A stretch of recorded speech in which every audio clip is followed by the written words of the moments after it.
Alrighty folks, so you have a house like this one, or maybe not, I don't know. There's a lot of misconceptions and a lot of misinformation on the internet. And of course the internet's a wonderful place, but it's also a wonderfully disastrous place.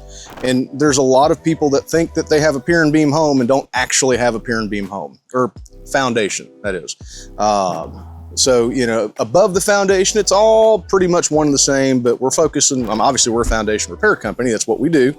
But we're focusing on the classification of this, what makes us a pier and beam, and what you may or may not already know about how this thing's built. So stick around, we're gonna try to learn you something in this episode. Foundation. What is a foundation? It's the thing that holds up the rest of the things, right? Just plain and simple. And the reason they move is because it's the way the thing interacts with planet Earth. So we're not gonna get into the why things move or how things move. Let's just talk about what the hell this is. And a lot of people think, oh, I got a pier and beam, or I got a slab, or I've got whatever. And it's not that you got it all wrong, you just probably don't understand. You know, I don't do the job that you do every day. So when you're talking about, you know, being a heart surgeon or a computer scientist or building Tesla rockets or whatever it is that you do on a daily basis, I have zero knowledge in that realm. So this is my world. I'm just going to invite y'all to step into it. So if you've watched the channel for any length of time, you've seen us record videos at various projects that we're doing. And, you know, let's face it, Ford Model Ts are cool, but how many of those do you see on the road every day?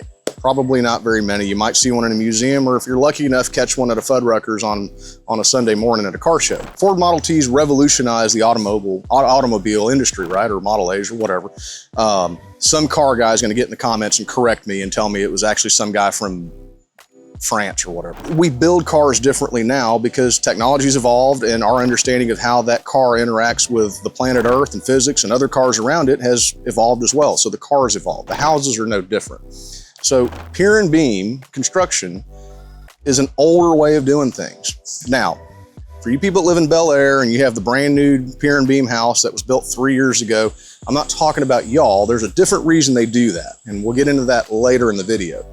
But this is the way these things were built. Now, I don't have all the history on this house, but it's my understanding it was built sometime in the 1930s, a little while ago. It was before I was born and likely before you were born, unless you just happen to be one of those old geezers on YouTube, which I commend you for embracing the internet. The thing about this is we didn't understand concrete construction in the 1920s, 30s, and 40s like we do today. So what they thought was, hey, let's put a concrete footing around the outside and let's build the foundation on the inside out of wood using some individual piles. Here you have a pier and beam. A few identifiers that might tell you that you have a pier and beam is if the yard is here and the front door is here, you know, significantly higher than the level of the yard, you have to walk up some steps. That's a pretty good giveaway that, hey, this might be a pier and beam house. It's kind of hard to see because these plants, but we have crawl space vents. If you have air vents on the side of your house, that's to allow air to flow in the crawl space so that it can naturally dehumidify the crawl space and preserve the components. The air vents are not going to be found on a slab type house, you know, that has a brick veneer like this. The other thing is, if you just have an access door somewhere where you can open the door and look underneath and see dirt and piers and wooden components, that's a dead giveaway that you have a pier and beam. So, little history lesson. Now, just a full disclosure, full disclaimer, whatever you want to call it. I'm not a historian. I like to look into stuff and I like to learn things just because it helps me better understand what I'm dealing with. But that doesn't make me a historian. So if I'm off by a year or two, just please don't lynch me on the internet. Okay. We started seeing pier and beam construction early 1900s, and it really lasted until the 40s or 50s. Now, in the 1940s, we started seeing a lot of concrete construction, but one thing that concrete absolutely bar none needs is some kind of internal reinforcement, like rebar. What's rebar made out of? It's made out of steel. What was also in high demand in the 1940s, because of the war efforts? Steel. They were making tanks and bombs and jeeps and guns and everything under the sun to support the war effort. The reason we saw a pretty drastic shift from pier and beams to slab foundations in about the 50s is because once the war efforts gave up, all of a sudden, hey, we have this new thing, not really new, but new to the common person like you and me, called concrete. We're gonna start building houses with concrete foundations. They're gonna be stronger, they're gonna be better, they're gonna last forever. Concrete doesn't rot like wood does, and so on and so forth. So if you have a house that was built pre-1950, there's a good chance that it has a crawl space. I'm not saying that all of them. There's some of them in, what's that town? West University or Rice University that are concrete slab foundation, do have concrete slab foundations that were built in the 40s or even the 30s. Those can be a little questionable because, once again, we didn't understand how to build really good concrete stuff back then. But by and large, if you have one that's before 1950, there's a good chance that it's a pier and beam like this. Now, what's the difference between a pier and beam and a block and beam? The dead giveaway on it being a legitimate pier and beam is this right here, a brick veneer. So brick, masonry, all that. I mean, you look all over the world, stone has been used everywhere, from Egypt to Rome to China to, I mean, everywhere. Every corner of the earth, they've been using some kind of masonry type product. We're no different. We use bricks. Now, these are typically clay forged bricks. Some of them can be concrete, but by and large, any brick you run into is a clay brick, right? They take a bunch of clay, they make some stuff in it, they stick it in the oven, bam, now you got some bricks, right? So the bricks have to sit on something. I mean, they're heavy. Have you ever been hit in the head with a brick? I know I have. It hurts because they're heavy. So the fact that the brick is adhered to the house one way or another doesn't negate its need for some kind of vertical support. It's got to sit on something. In construction, we call that a brick ledge. And you can build a brick ledge out of wood, but I don't advise it. You can build one out of metal, which is, maybe we'll go point at one.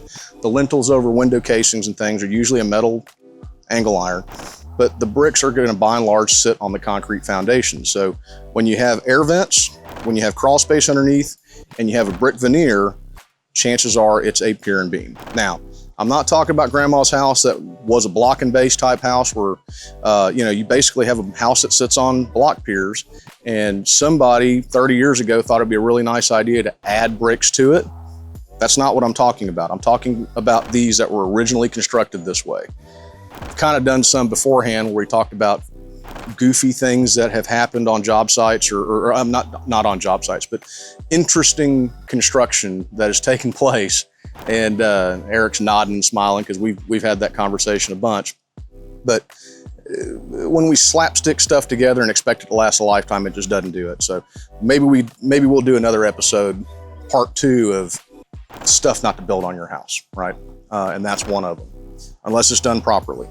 But yeah, so brick veneer, front doors yay high up off the ground. You got to walk up some steps to get to it. Air vents and a crawl space hatch underneath. Dead giveaways that you've got a pier and beam house. So now you've figured out, hey, I've got a 1938 built pier and beam house, whatever, okay? What do foundation problems look like on a house like this?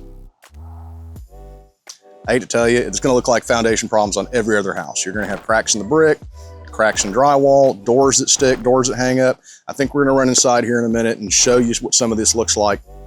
If you get home at night and you throw your stuff down and you walk through the living room or dining room or kitchen and you feel like you're doing the roller coaster, chances are it's out of level. I can't remember what video to reference, but when we've talked about this in videos before, where what is a foundation problem? Foundation problems don't mean that the foundation is just bad. We've heard it time and time again, especially y'all in the real estate community. I don't hear it so much now, but I used to hear it a bunch from realtors that if the foundation has a problem, the whole house is junk. I've been doing this for 20 years now. It's been feeding my family for 20 years. We can fix these, okay? It's provided a really good life for me over the last 2 decades because they can be fixed. If they couldn't be fixed, I'd be, I don't know, washing cars or flipping hamburgers or doing something other than fixing foundations. Just keep that in mind. If you have a foundation problem, don't panic. Don't start, popping the ibuprofens because your blood pressure's going through or the aspirins because your blood pressure's going through the roof. Don't go start looking at Bayer aspirin commercials. Foundation problems don't mean you wad the house up, throw it away. You just call CoreTech and we'll come out and fix it, right? But foundation problems are simply because something's deviated. I hate to say it, we're sitting on a swamp. Stuff moves on the highly expansive clay soils that the entire city of Houston's built on. So if the house moves a little bit, it's not the end of the world. You just need somebody that knows what they're doing to go put her back in place, kind of like we're doing today. But any of your typical signs, I mean, if you got a door hanging up, if you've got cracks in the drywall or paint or sheetrock, if you've got cracks in the brick, windows that are hard to open or close or don't lock or latch, if you walk down the hallway and you feel like you're doing this, which we'll go show you in just a second, just stop worrying, quit freaking out, pick up the phone, call CoreTech, let one of us come out and take a look at it. So without further ado, let's go inside. We'll let you in a little John's life. Years and years and years ago, my sister wound up going on one of these reality TV shows, and I was there to watch them film it, and they made her sound like she was absolutely nuts. I think she's a little crazy, but they made her sound extra crazy. And so I understand a lot of that is some of the production stuff. You know, hey, we got to get views, we got to make it dramatic, we got to hook the viewer. Sure, fine, whatever. So I'm calling Eric out, and I'm looking at him behind the camera. He's got this big shit-eating grin on his face. This was his idea.